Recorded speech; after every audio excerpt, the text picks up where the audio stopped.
presidente nacional do PSD, ex-prefeito de São Paulo, Gilberto Kassab, ao vivo conosco e com os nossos ouvintes agora na Rádio Bandeirantes. Prefeito, bom dia, como vai o senhor? Bom dia. O PSD teve um desempenho impressionante agora nas eleições de 2020 de domingo. 10.600.000 votos, teve o número de prefeituras aumentado de 540 para 636. Qual é a leitura que o senhor faz agora desse quadro depois de computados os resultados das urnas? Olha, foi uma eleição diferente, né? Pela primeira vez nós tivemos a proibição de coligação nas eleições de vereadores, nas eleições proporcionais. E isso fez com que surgissem um número maior de candidatos. E cada partido teve que lançar sua chapa completa dentro do possível.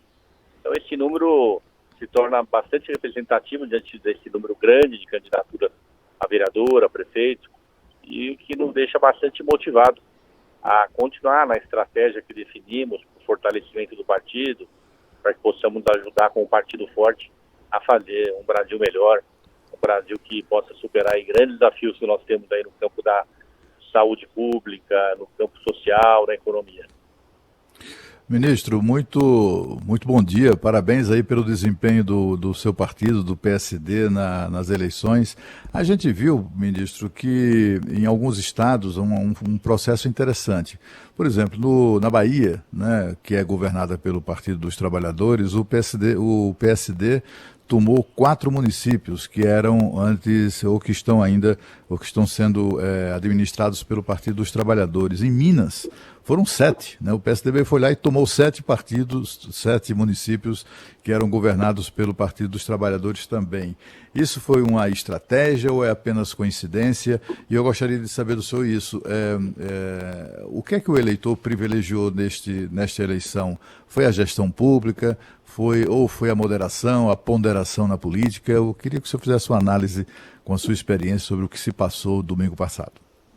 Bom dia, Cláudio. Um prazer muito grande falar com você. Eu acredito que o eleitor, à medida que o tempo vai passando, ele se convence que o caminho na democracia sempre é valorizar a política, evidentemente a boa política. E a boa política se faz com partidos que tenham musculatura, partidos que tenham bons quadros, que tenham mensagem clara de posicionamento. E o PSD tem se esforçado muito para apresentar, em primeiro lugar, líderes que tenham cara, que tenham propostas, que tenham posicionamentos, não é? Que um partido, ele se faz com ideias e com pessoas. E nós temos tido a felicidade de contar com bons quadros do partido. O senador Anastasia, o senador Otto Alencar, o governador Ratinho Júnior e tantos outros aí companheiros por todos os estados que emprestam a sua credibilidade, não é, a sua história, o seu trabalho para o partido. Isso é em qualquer democracia do mundo. E essa postura, essa estratégia do partido de atuar politicamente tem encontrado conseguido uma sinergia muito grande com os eleitores, o que tem nos proporcionado esse crescimento. E esse crescimento dá ao PSD a possibilidade de pensar em ter candidato próprio em 2022, ministro? Olha, não há partido que seja respeitado, seja num município, seja num estado, qualquer que seja o estado, seja no país, se ele não deixar claro que o seu objetivo sempre é ter a oportunidade de dirigir o município, o estado ou o país. É evidente pela dimensão que o PSD vem conquistando a cada eleição, não tem sentido nenhum nós não darmos prioridade sempre a uma candidatura própria, qualquer que seja a dimensão, no município, no estado ou no país. E o partido, ele tem bons quadros para postular, apresentar para os eleitores brasileiros uma candidatura a presidente. Esses 3 mesmos que eu disse, o Ratinho Júnior, o Otto Alencar, o senador Anastasia, são quadros testados, experimentados, honrados, não é? Agora você pergunta, isso é definido? Não. O partido também tem que saber debater internamente as suas propostas. No momento certo temos que analisar as circunstâncias, mas qualquer partido que seja respeitado tem que dar prioridade a uma candidatura própria. Mas esse peso maior afasta de alguma forma o PSD do presidente Jair Bolsonaro e da possibilidade de reeleição dele, ministro?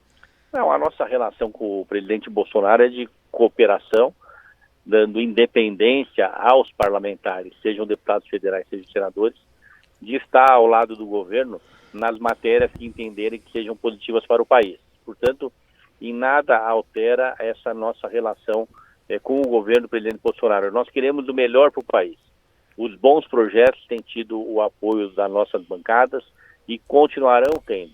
Em relação a 2022, seria um grande equívoco, até uma inocência política minha, eu descartar qualquer aliança, até porque nós não estamos falando em aliança, seria comprar uma animosidade com um partido, com um grupo político, muito antes de qualquer definição. Até porque, se a nossa prioridade será a candidatura própria, vamos nos concentrar única e exclusivamente numa candidatura própria. Então, sobre candidatura própria, ministro, eu queria saber isso, além de pretender, de alguma maneira, priorizar isso, né, priorizar uma eventual candidatura própria a presidente, em quantos estados o PSD pretende disputar o governo estadual? Quer dizer, ou pretende fazer isso também em todos os estados? Quais os planos? Eu pergunto porque estamos há 2 anos da eleição, né? Então, está na hora de pensar nisso. Acabou o segundo turno, vem as festas de fim de ano, não é?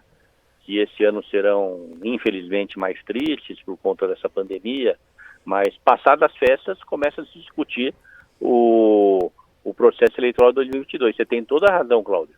E a nossa definição, a nossa diretriz da Executiva Nacional é para que todos os estados apresentem, se possível, logo após o Carnaval, a sua proposta de participação nas eleições de 2022, dando prioridade a candidaturas próprias para governador e senador.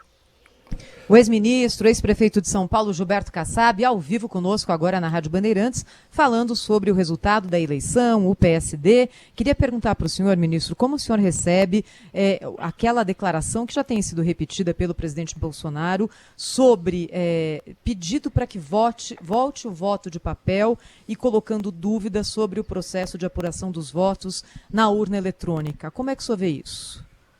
Olha, eu tenho uma larga experiência no processo eleitoral brasileiro. Eu tive a oportunidade, desde 1986, tenho tido a oportunidade de participar de dois anos de eleição. Em 1986, quando eu fui um dos principais coordenadores da campanha do Guilherme Assis Domingos, a deputado constituinte, ele teve um pouco mais de 500 mil votos. Foi em 1988, coordenei a campanha do João Melão Neto. E 2000, tivemos uma participação grande nas eleições também. Em 2002 eu me elegi vereador, 2004 deputado estadual, e posso dizer então, e até hoje tenho tido participação de dois anos. E depois disso fui ministro da Ciência e Tecnologia, e no Ministério integrei diversos grupos de trabalho com a participação de cientistas, de pessoas ligadas à tecnologia do mais alto nível. E em nenhum momento eu vi, e vindo de todos os cantos do mundo, essas pessoas desse grupo de trabalho, em nenhum momento eu vi um único questionamento quanto à credibilidade, à confiabilidade do nosso sistema eleitoral. Eu falo como cidadão e falo como uma pessoa que vota e que já fui votado várias vezes. Eu tenho plena confiança no nosso sistema. Tem 2 sistemas brasileiros que são admirados no mundo. Eu, por conta da minha atuação na vida pública, já fui 2 vezes prefeito de São Paulo, ministro 2 vezes, eu tenho boas relações no campo da administração pública com diversos países. E posso dizer que o nosso sistema eleitoral ele é admirado no mundo inteiro, assim como o nosso sistema de declaração de imposto de renda também é admirado. E também, eu volto a dizer, ainda no campo privado, o nosso sistema bancário também, a informatização dele também é muito respeitado. Então o Brasil, ele tem dado show, tem dado exemplo, é referência em termos de avanço de tecnologia nessas prestações de serviços aí dessas 3 áreas. Confio, eu respeito quem tem a posição contrária, afinal de contas todos têm o direito de se manifestar, o próprio presidente da República, mas não é esse o problema do Brasil. Ministro, tivemos eleição em São Paulo, agora no Brasil todo, né, mas em São Paulo, que é uma cidade da qual o senhor já foi prefeito, tem larga experiência política. Eu gostaria que o senhor fizesse uma análise sobre o que se viu no domingo, né? Inclusive um crescimento substantivo ali da candidatura do Boulos na reta final. Como é que eu diria, deu ali uma emperrada à candidatura que acabou sendo a mais votada, mas esperava-se mais, um desempenho melhor, né, de Bruno Covas e tudo mais, incluindo mais um fiasco do candidato Celso Russomano. E eu gostaria de saber, eu queria que o senhor fizesse uma breve análise sobre o que se passou no domingo, explicando o porquê os paulistanos chegaram votaram dessa maneira, né? E o que o senhor espera para o segundo turno? O senhor acha que dos dois candidatos, qual aquele que tem melhores condições de agregar apoio mesmo, né? Não apenas a declaração de apoio, aquela que às vezes até vira uma coisa inócua, né? Mas apoio mesmo eleitoral, do voto para ser candidato, para ser vitorioso no segundo turno. São Paulo sempre a esquerda teve o seu espaço na cidade de São Paulo. Existe parte do eleitor que tem uma afinidade maior do ponto de vista ideológico com a esquerda. E em 3 oportunidades nos últimos 50 anos, esse grupo de esquerda venceu as eleições. Venceu com a Luíza Erundina, venceu com a Marta Suplicy, venceu com o Fernando Haddad. Tem um histórico nessas administrações de administrações que não foram bem avaliadas e não fizeram o sucessor, não é? É uma coisa recorrente, não que quem não fosse de esquerda, por exemplo, eu me reelegi prefeito e depois eu não fiz o meu sucessor. Estou dizendo que é exclusividade da esquerda não fazer sucessor, mas essas 3 administrações não fizeram sucessor. O próprio Fernando Haddad nem foi para o segundo turno. Então, a minha impressão é que está havendo uma renovação das lideranças de esquerda no país, não só em São Paulo, né? Está surgindo, liderando a esquerda, o Boulos, está surgindo o Flávio Dino no Maranhão, ainda existe o Ciro Gomes no Ceará, o Rui Costa na Bahia. Então, citando essas 4, que talvez sejam as mais emblemáticas, eu diria que nos últimos 5, 6 anos elas foram se consolidando. Você vai falar, mas o Lula não representa mais nada. Imagina, o Lula é referência, o Lula foi presidente da República, é uma grande liderança, mas o tempo passa para todos nós. E o Lula já não está mais no dia a dia da operação. Então eu diria que o que aconteceu em São Paulo foi o Boulos ocupar esse protagonismo da esquerda e teve esses votos, né, o que levou para o segundo turno.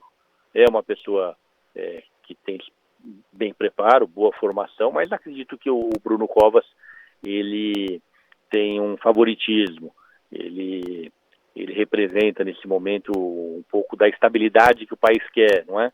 O que vai prejudicar o Boulos é a ausência de experiência, não tem comparativo para ser feito, não é? E eu acredito que o eleitor hoje, ele quer segurança. O Bruno tem conseguido aí, diante de tantas adversidades que enfrentou, até no campo pessoal, quando enfrentou uma doença bastante grave, enfrentou com muita dignidade, felizmente superou. Depois, no campo administrativo, ele conseguiu fazer, na maior cidade do país, que com muito mais intensidade enfrentou essa pandemia, também conseguiu se sair bem, sem graves convulsões sociais, não é? Conseguiu deixar a cidade tranquila, o que é, dentro do que é possível, uma pessoa, um cidadão ficar tranquilo com uma pandemia tão grave que nos levou vidas, né, de familiares, de amigos. E tanto é que ele foi o primeiro no primeiro turno. Ele teve a vantagem dele em relação ao Guilherme Boulos, não é uma vantagem pequena, uma vantagem de quase 13 pontos, é bastante expressiva. Então eu vejo que é um embate de 2 pessoas jovens, 2 pessoas que têm um futuro promissor, o Boulos no campo da esquerda, o Bruno Covas com a história que veio do avô, com a boa gestão que ele vem fazendo. Aí você vai falar, mas tem problemas. Eu fui prefeito de São Paulo, fui o mais longevo prefeito de São Paulo nessa história dos eleitos. Nenhum prefeito vai resolver todos os problemas de uma única gestão. Então, O Bruno tem boas coisas que ele fez lá, mas ele não fez muita coisa, é verdade. Nenhum prefeito fará e resolverá todos os problemas. Mas eu vejo nele o favorito nessas eleições e acho que São Paulo hoje tem um segundo turno de um excelente nível, com 2 bons candidatos, ambos têm o meu respeito, ambos têm a minha torcida para que façam realmente um bom segundo turno. Ontem teve o primeiro debate e eu assisti o debate, achei de um excelente nível, se respeitaram, foram em cima de ideias, foram bastante contundentes um com o outro, o que é normal, mas eu fiquei muito feliz com o que eu assisti e eu espero que esse nível seja mantido até o fim. Queria agradecer ao presidente do PSD, Gilberto Kassab, ex-prefeito de São Paulo, ex-ministro, ao vivo aqui conosco na Rádio Bandeirantes. Obrigada, presidente. Até a próxima, hein? E eu que agradeço, tá? Um abraço a todos vocês, um abraço muito especial, muito fraterno ao Cláudio Humberto. Um abraço, ministro.